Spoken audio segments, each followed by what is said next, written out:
Hello guys, welcome back again. Niksha academy में आपका बहुत बहुत स्वागत है। और आज के इस वीडियो में अपन पढ़ने वाले हैं CHSL 2019 का 19 अक्टूबर का शिफ्ट 1 का पेपर। तो सबसे पहला क्वेश्चन देखते हैं, इम्प्रूवमेंट का क्वेश्चन है, ठीक है। और मैं अपने आप को छोटा कर लेती हूँ, आज हम लोग छोटे होके काम चलाएंगे, मैं साइड में हो जाती हूँ, ठीक है। Over the past 20 years there has been a constant decline in the variety of vegetables that we eat because the native varieties मतलब जो स्वदेशी वैरायटीज़ हैं, ठीक है, जो अपने घर की वैरायटीज़ हैं उनको बोलते हैं native varieties. Because the native varieties, एक मिनट होल्ड कीजिएगा, पेन बंद हो गया है। ओके, तो because the native varieties are no longer available. अब देखिए इसमें क्या होगा, over the past 20 years there has been.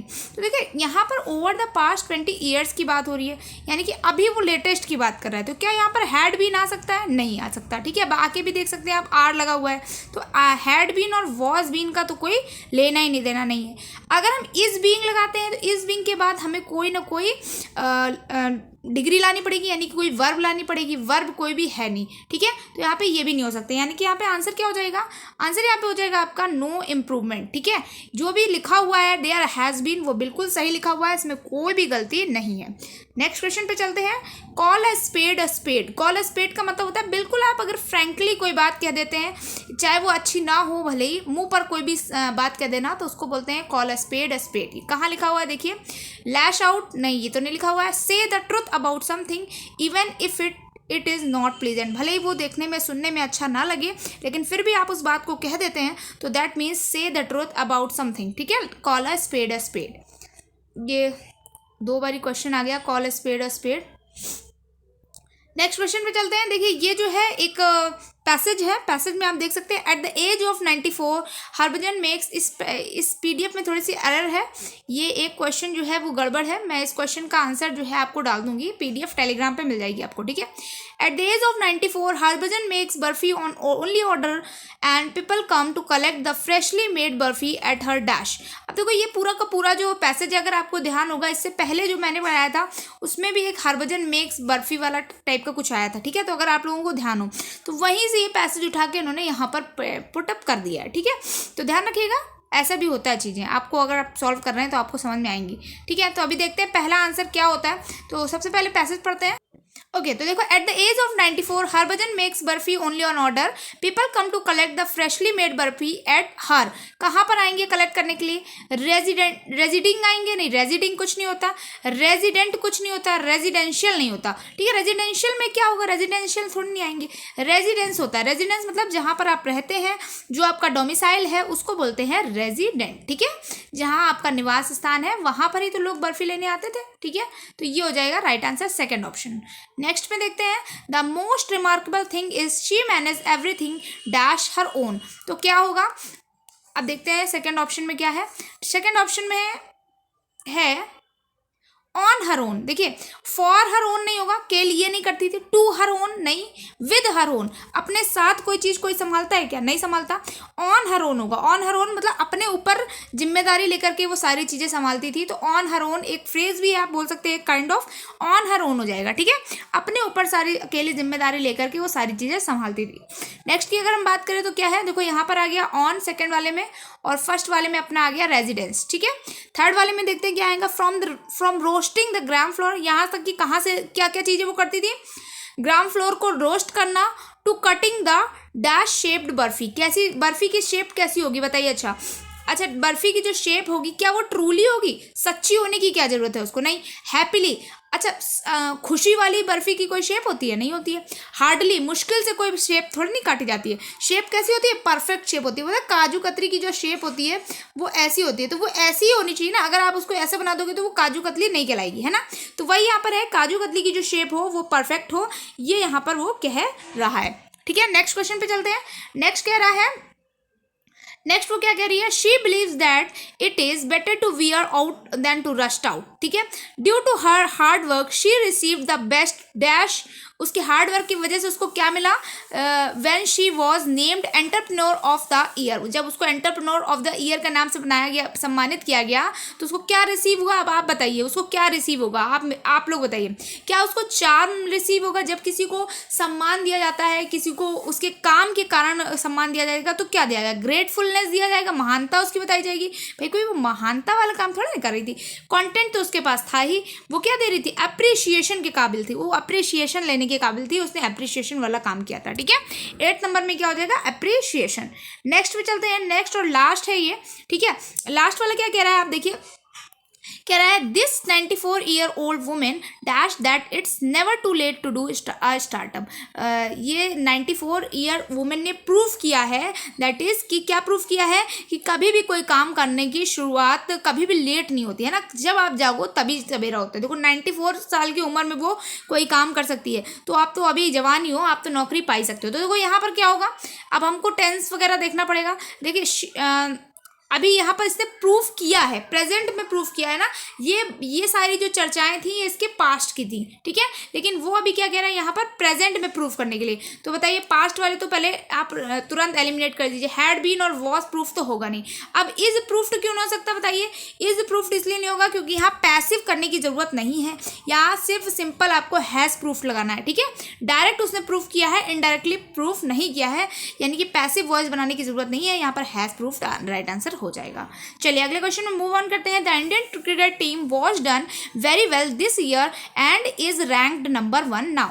अब देखो अभी जो यहाँ पर बना हुआ है ये क्या बना, वॉज डन वेरी वेल, यानी कि क्या बना हुआ है, पैसिव वॉइस बना हुआ है। लेकिन अपने को क्या बनाना है, इंडियन क्रिकेट टीम ने इस साल बहुत अच्छा किया, हम ऐसा कहना चाह रहे हैं ना, तो यहाँ पर हैज़ डन हो जाएगा, ना कि वॉज डन। हमें क्या लगाना पड़ेगा, हैज़ डन लगाना पड़ेगा। ठीक है, आपको हमेशा 3 बात तरीके से एरर मिलेगी। हमेशा आपको क्या करना है, पहले सब्जेक्ट देखिए, वर्ब देखिए, और उसके बाद सब्जेक्ट का सेंस देखिए। अगर सेंस आप निकालना सीख गए हैं इंग्लिश में तो आपको हमेशा एरर हमेशा आ जाएगी। ठीक है, तो फर्स्ट वाला ऑप्शन इसमें गलत है। अगले क्वेश्चन पे चलते हैं, 11वें नंबर पे। The country has to struggled with the problems of child labour. अब देखिए यहाँ पर क्या है, हैज टू स्ट्रगल्ड कैसे लगा देंगे ना, हैज टू स्ट्रगल्ड नहीं होगा कितने लोग बताइए, हैज टू जो है वो मजबूरी के साथ है, अब उसके साथ क्या थर्ड फॉर्म आएगी, नहीं आएगी, तो यहाँ पर टू स्ट्रगल्ड नहीं होगा। फर्स्ट वाले ऑप्शन में एरर है, फर्स्ट वाला ऑप्शन गलत है। चलिए आगे बढ़ते हैं। टिमिड मतलब होता है डरपोक, अगर कोई चीज़ किस काम को करने में आप डरते हैं, आपके अंदर उतना करेज नहीं है, तो आपको क्या बोलते हैं, टिमिड। अब इसको क्या बताना है, आपको सिनोनियम बताना है। सिनोनियम में क्या हो जाएगा, स्ट्रॉन्ग नहीं होगा। विलफुल का मतलब होता है किसी काम को करने की इच्छा, उसको बोलते हैं अपन विलफुल। काइंड का मतलब होता है दयालु, जो बहुत ज़्यादा दया कर दे हर आदमी के ऊपर, उसको बोलते हैं काइंड। और शाई का मतलब होता है टिमिड, जो नेचर में शाई है, जो थोड़ा बहुत शर्माता है, ठीक है, चीज़ें सही नहीं करता, उसको अपन बोलते हैं शाई। ठीक है, नेक्स्ट, तो इसका राइट आंसर क्या हो जाएगा, थर्ड वाला ऑप्शन। चलिए नेक्स्ट पे चलते हैं, 13 पे। बी बिहाइंड द टाइम्स का मतलब क्या होता है, आप टाइम के साथ साथ बोलते हैं ना बिहाइंड द टाइम्स, तो इसका मतलब होता है नॉट टू अलर्ट, नहीं, बी ओल्ड फैशन, नहीं, क्या हो जाएगा इसका आंसर, जल्दी बताइए। देखिए जब बोलते हैं ना कि टाइम के साथ आप पीछे जा रहे हैं ना, बोलते हैं तुम तो यार बड़े रूढ़ीवादी हो, तुम तो बहुत दकिया न्यूज़ टाइप की हो ना, तो बी ओल्ड फैशन मतलब जो अभी आज मॉडर्न चीज़ें चल रही हैं उसके साथ आप नहीं आगे बढ़ पाए, आप क्या है, अभी भी ओल्ड फैशन है, तो be behind the times, time के पीछे जो बार है उसके पीछे आप पीछे रह गए, है ना। चलिए नेक्स्ट क्वेश्चन पे चलते हैं। स्वामी विवेकानंद वास्ट नॉलेज मतलब बहुत ही जो ज़्यादा उनके मतलब एक बहुत ज़्यादा ज्ञान होना है ना, of eastern and western culture, उनके पास 2 टाइप का ज्ञान था, एक ईस्टर्न कल्चर का भी था और वेस्टर्न कल्चर का भी था। Appeal to all those who came in contact with them. अब देखो यहाँ पर क्या विच कॉन्टेक्टेड आएगा, उनके कॉन्टेक्ट में कौन लोग आएंगे, लोग आए होंगे, दैट कम्स कॉन्टेक्ट आएगा, नहीं, यहाँ पर क्या आएगा, देखो यहाँ पर गलती क्या है, आपको अगर दिख रहा होगा तो यहाँ पर कम नहीं आएगा, यहाँ पर केम आना चाहिए, है ना। ये 2 ऑप्शन तो हमने एलिमिनेट कर दिए, लेकिन नो इम्प्रूवमेंट भी यहाँ पर नहीं होगा, यहाँ पर हु कम नहीं आएगा, केम आएगा, है ना, केम आ जाएगा। ठीक है, हु केम जो उनके संपर्क में आए थे, क्योंकि अभी जो है वो स्वामी विवेकानंद है नहीं, ठीक है। तो हु केम इन कॉन्टेक्ट। और यहाँ पर देखो एक और एरर है, कॉन्टेक्ट्स लिखा हुआ है। कॉन्टेक्ट्स का मतलब होता है जो आपके जान पहचान, कॉन्टेक्ट्स नंबर होते हैं ना, कॉन्टेक्ट्स, लेकिन यहाँ पर कॉन्टेक्ट होगा। कॉन्टेक्ट मतलब होता है संपर्क में आना, है ना। कॉन्टेक्ट मतलब संपर्क में आना, और कॉन्टेक्ट्स मतलब जब आप बहुत ज़्यादा कॉन्टेक्ट्स नंबर होते हैं इस टाइप से ना, तो फर्स्ट वाला ऑप्शन इसका करेक्ट हो जाएगा।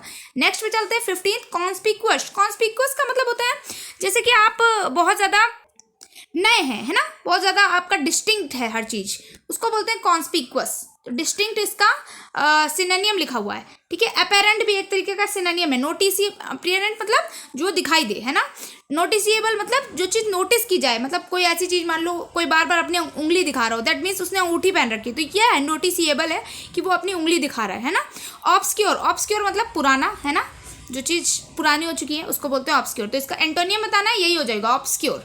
चलिए अगले क्वेश्चन पे चलते हैं। Raveena asked her little brother where are you going to play. देखो वेयर आर लगा है, आर का सीधा हमें क्या ढूंढना है, वॉज ढूंढना है। अब बताइए कौन सा राइट आंसर हो जाएगा, रवीना आस्क्ड हर या सेड टू हर। बताइए ये वाला ऑप्शन तो हट गया क्योंकि वॉज नहीं है, ये वाला ऑप्शन हट गया, वॉज नहीं है। अब सेड टू होगा, नहीं सेड टू नहीं होगा, आस्ट हो जाएगा। Raveena asked her little brother, ठीक है। तो फोर्थ वाला ऑप्शन इसका करेक्ट हो जाएगा। रिमोर्स, रिमोर्स का मतलब होता है पछतावा। आपको किसी चीज़ के प्रति पछतावा है, आप किसी चीज़ से मतलब किसी चीज़ के लिए आपको रिग्रेट है, उसको बोलते हैं रिमोर्स, ठीक है। इसका बताना क्या है आपको देख लेते हैं। इसका आपको बताना है सिनोनियम, तो सिनोनियम हो जाएगा रिग्रेट, ठीक है। रिप्रोच, रिप्रोच मतलब गुस्सा करना, डांटना। अफेक्शन, किसी चीज़ के प्रति आपको अट्रैक्शन है, अफेक्शन बोलते हैं उसको। इनडिफरेंस, इनडिफरेंस का मतलब होता है उदासीनता। जब किसी चीज़ में आप बिल्कुल भी लाइकिंग डिसलाइकिंग कुछ भी नहीं है, उदासीन है आप, तो उसको बोलते हैं इनडिफरेंस, ठीक है। We found it dash to climb further due to bad weather and decided to give up the expedition. देखिए ये चढ़ने जा रहे थे ऊपर कहीं, फिर इन्होंने बैड वेदर की वजह से गिव अप कर दिया, मतलब अब वो नहीं करने वाले हैं, ठीक है। तो यहाँ पर क्या होगा आप बताइए। वी फाउंड इट एक्साइटिंग, अगर आपको एक्साइटिंग लग रहा होता तो आप उसको छोड़ते ही क्यों, है ना। क्या अगर आपको प्लीजेंट लगेगा तो आप छोड़ेंगे, नहीं। अगर आपको अच्छा लग रहा होगा तो आप चढ़ जाएंगे ना। बोरिंग लगेगा तो छोड़ोगे, नहीं। Impossible, we found it impossible, हमको ऐसा लग रहा था कि वो इम्पॉसिबल है वहां पर जाना, है ना। तो इसको क्या बोलेंगे, we found it impossible. 18th का आंसर इम्पॉसिबल। इनकरेक्ट स्पेलिंग बतानी है। इक्विवेलेंट, इक्विवेलेंट बिल्कुल सही लिखा हुआ है ना, स्पेलिंग सही लिखी हुई है। इनएडवर्टेंट, इनएडवर्टेंट मतलब होता है आप सब परिस्थितियां आपके अनुकूल ना हो, ठीक है। तो इनएडवर्टेंट। अनसरपासेबल, ये भी बिल्कुल सही लिखा हुआ है, अनसरपासेबल। यहाँ पर गलत लिखा हुआ है इमिग्रेशन, यहाँ पर इमिग्रेशन की स्पेलिंग क्या होगी, IMMI, है ना, इमिग्रेशन होता है इमिग्रेशन। और EMI वाला लिखा होता तो केवल EMI होता, ठीक है, इमिग्रेशन। 20 के बाद आते हैं। They are laying new telephone cables in our colony. अब देखो लेइंग लगा हुआ है, ING वाला है, तो हमें बीइंग ढूंढना है, ठीक है। आर बीइंग होगा ना, क्योंकि आर लगा है तो आर बीइंग। तो आर बीइंग कौन से ऑप्शन में है लगा है बताइए। आर बीइंग केवल एक ऑप्शन में लगा है, सेकंड वाले में, कुछ भी एक्स्ट्रा नहीं ढूंढना है, ठीक है। नेक्स्ट पे चलते हैं। In dash of the great work he is doing for economically weaker children he has been given a special award। अब देखो इन किसका क्या होगा यार, रिकॉग्निशन मतलब पता है क्या होता है, कोई चीज किसी चीज को पहचाना, रिकॉग्नाइज करना बोलते हैं ना, रिकॉग्नाइज करो, तो किसी चीज को पहचानने की जो क्रिया होती है उसको रिकॉग्निशन बोलते हैं ना। रेजोल्यूशन, रेजोल्यूशन मतलब समानता, एक तरीके से बोलते हैं ना, पिक्चर्स का रेजोल्यूशन देखा जाता है। आप जब कोई फोटो खींचते हैं तो उसको जूम करते हैं, अगर वो फटने लगती है तो इसका मतलब क्या, उसके पिक्सल्स यानी कि रेजोल्यूशन कमजोर हैं। रिवॉर्ड, रिवॉर्ड मतलब आप किसी को अवार्ड दे रहे हैं ना, अवार्ड भी वही होता है, ठीक है। इन अवार्ड ऑफ या इन रिवॉर्ड ऑफ, अब आप बताइए क्या होगा। In reward of the great work he is doing economically. अब देखो यहाँ पर क्या हो जाएगा, रिवॉर्ड और अवार्ड से कोई लेना देना है नहीं। यहाँ क्या कह रहा है, of the great work he is doing, वो जो काम कर रहा था इकोनॉमिकल वीकर सेक्शन के लिए, उसके लिए उसको स्पेशल अवार्ड मिला है, तो क्या उसको पहचाना गया होगा ना, तो recognition, in recognition of the great welfare, ठीक है। तो यहाँ पर वर्क, ठीक है, तो यहाँ पर थर्ड वाला ऑप्शन सही हो जाएगा।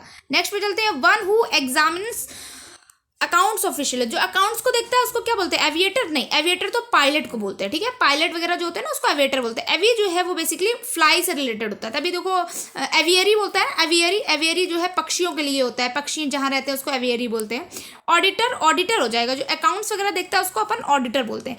कलेक्टर, जो किसी चीज़ को कलेक्शन करे, है ना। रेडिएटर, रेडिएटर रूम्स वगैरह में लगा होता है, रूम्स को, रूम का टेम्परेचर हाई रखने के लिए, ठीक है। 23rd में देखते हैं जंबल सेंटेंस बताने। चलिए, सो से बनेगा क्या सेंटेंस, नहीं, सो से सेंटेंस नहीं बन सकता। दे फाउंड नहीं बनेगा।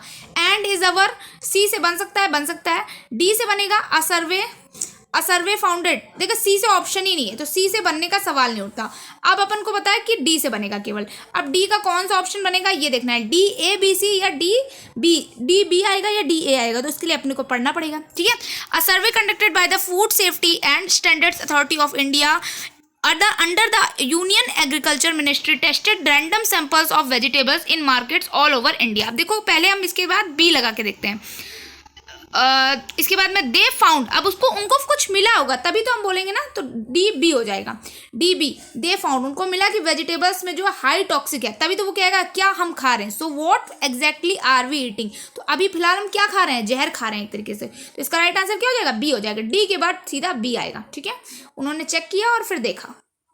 24 में देखते हैं repetition of an initial sound in 2 और मोर वर्ड्स ऑफ लाइन, इसको बोलते हैं एल्यूट्रेशन। एल्यूट्रेशन मतलब हिंदी में नहीं पता, हिंदी में शायद उसको क्या बोलते हैं, जो एक ही स्वर बार बार रिपीट करता है उसको बोलते हैं एल्यूट्रेशन। एल्यूट्रेशन मीन्स वर्ण से कुछ होता है, मैं भूल गई, ठीक है, हिंदी में कुछ होता है उसको, ये होता है एल्यूट्रेशन, ठीक है। रिदम, रिदम मतलब होता है आप जब किसी गाने को गाते हैं एक सुर में गाते हैं तो उसको बोलते हैं रिदम, ठीक है।